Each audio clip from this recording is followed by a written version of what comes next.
السلام علیکم every one. امید کرتی ہوں کہ انشاءاللہ آپ سب اللہ تعالیٰ کے فضل و کرم سے خیر و عافیت سے ہوں گے۔ میرے ایک بھائی نے کامنٹ کیا تھا کہ گناہوں سے بچنے کا طریقہ بتا دیجئے، تو آج کی اس ویڈیو میں آپ کو گناہوں سے بچنے کا ایک بہت ہی بہترین نسخہ بتانے والی ہوں، اور انشاءاللہ امید کرتی ہوں کہ آپ سب مجھے توجہ سے سنیں گے اور عمل کی نیت سے سنیں گے۔ گناہوں سے بچنے کا ایک بہت ہی آسان سا طریقہ ہے ان سب کے لیے جو کسی نہ کسی گناہ میں مبتلا ہیں، چاہے کبیرہ ہوں یا صغیرہ ہوں۔ اس طریقے پر عمل کرنے سے آپ ضرور گناہوں سے چھٹکارا پا سکتے ہیں۔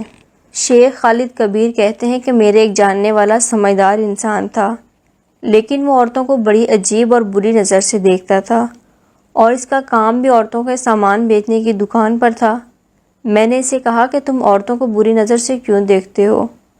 کہنے لگا نہیں میں نہیں دیکھتا۔ میں نے کہا مجھ سے مذاق مت کرو، مجھے پتہ ہے تم بد نظری کا شکار ہو، لیکن یہ بتاؤ کہ تمہیں اس کا علاج چاہیے یا نہیں؟ میرے پاس اللہ کے حکم سے اس بیماری کا 100% مکمل علاج ہے۔ کہنے لگا کیا واقعی میں اس گناہ سے نجات پا سکوں گا؟ میں نے کہا جی ہاں۔ کہنے لگا پھر علاج بتاؤ۔ میں نے کہا سنو، تم اس بات کا ارادہ کر لو کہ جتنی دفعہ بھی بد نظری کا شکار ہوگے اتنی دفعہ وضو کر کے 2 رکعت نماز پڑھو گے۔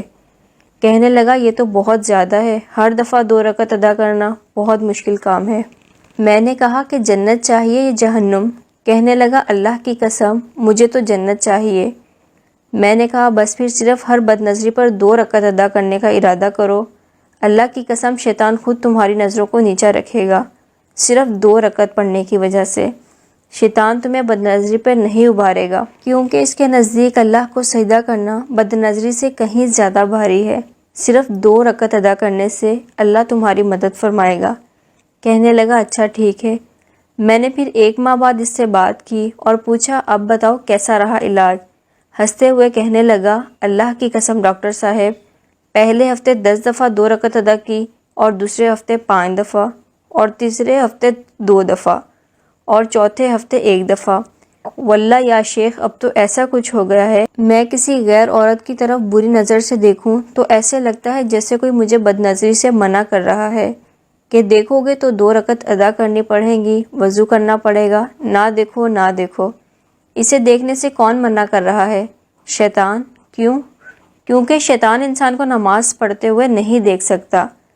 میں نے سوچا بھی نہیں تھا کہ یہ علاج اتنا کامیاب ہوگا۔ ایک اور دفعہ میرے پاس ایک سگریٹ پینے والا آیا، کہنے لگا میں نے توبہ کر لی ہے لیکن سگریٹ سے میری جان نہیں چھوٹ رہی، سب کچھ کر کے دیکھا لیکن کوئی فائدہ نہیں۔ میں نے کہا سنو، ہر سگریٹ کے بعد 2 رکعت ادا کرو۔ کہنے لگا بس 2 رکعت؟ میں نے کہا ہاں بس 2 رکعت۔ اور اس سے پہلے وضو؟ تھوڑے عرصے بعد ملاقات ہوئی تو کہنے لگا اللہ کی قسم یا شیخ، پہلے دن ہی 30 سگریٹ سے میں 5 سگریٹ پر آ گیا، اور جب بھی سگریٹ پینے کا ارادہ کرتا شیطان مجھے کہتا نہیں یہ کیا کر رہے ہو، کوئی فائدہ ہی نہیں سگریٹ کا، وضو کرنا پڑے گا، نماز پڑھنی پڑے گی۔ کہنے لگا پہلے دن میں 5 اور دوسرے دن میں 3، اور 1 ہفتہ بھی نہیں گزرا تھا کہ میں نے مکمل طور پر چھوڑ دی۔ اللہ کی قسم بھائیو، میرا نہیں خیال تھا کہ یہ علاج سگریٹ پینے والے کے لیے بھی فائدہ مند ہوگا، لیکن اللہ کے حکم سے بہت ہی کامیاب علاج ہے۔ جو کوئی بھی سگریٹ چھوڑنا چاہتا ہے تو ہر سگریٹ کے بعد 2 رکعت ادا کرے اور پھر دیکھے کیسے اس کی سگریٹ چھوٹتی ہے۔ ایک اور بھائی مجھے ملا اور کہنے لگا شیخ میں نے آپ کی کیسٹ سنی، مجھے یہ علاج بہت پسند آیا۔ میں نے اسی وقت نیت کر لی کہ اللہ کی قسم اگر میں فجر کی نماز پر نہ اٹھ سکا تو میں 10 رکعت ادا کروں گا، لیکن اس کی نوبت ہی نہیں آئی۔ اللہ کی قسم اب 1 سال سے فجر کی اذان سے 10 منٹ پہلے ہی مسجد میں ہوتا ہوں۔ دیکھو بھائیو، اس شخص نے صرف پکا ارادہ اور نیت ہی کی تھی، اور شیطان نے یہ نوبت ہی نہیں آنے دی کہ وہ 10 رکعت ادا کرے۔ تو اللہ کی قسم شیطان اتنا طاقتور نہیں ہے، صرف ہم کم ہمت ہو گئے ہیں۔ ہم صرف اپنی بیماری کی تشخیص کرتے ہیں اور واویلا کرتے ہیں، علاج کا نہیں سوچتے۔ ہر بیماری کا علاج کا مضبوط ارادہ رکھو۔ ہر گناہ سے نجات پانے کا پہلا قدم یہی ہے کہ اس کو ترک کرنے کا مضبوط ارادہ کر لو۔ پھر ہر دفعہ گناہ ہونے پر اپنے لیے خاص کفارہ متعین کر لو، جیسے کسی کے جھوٹ بولنے کی عادت ہو، جیسے اس سے گناہ کا ارتکاب ہو جائے کفارے میں 2 رکعت ادا کرے، اور کسی کی غیبت کرنے کی عادت ہو وہ بھی کفارے میں 2 رکعت ادا کرے۔ ان رکعت کو کبھی نہیں ملتوی کیا جائے گا، بلکہ ہر وقت ان 2 رکعت کو اپنے ذہن میں رکھیں، اور ہر دفعہ کفارہ ادا کرنے کے بعد اللہ سے دعا کی جائے کہ گناہوں سے چھٹکارا پانے میں آپ کی مدد کرے۔ آمین ثم آمین۔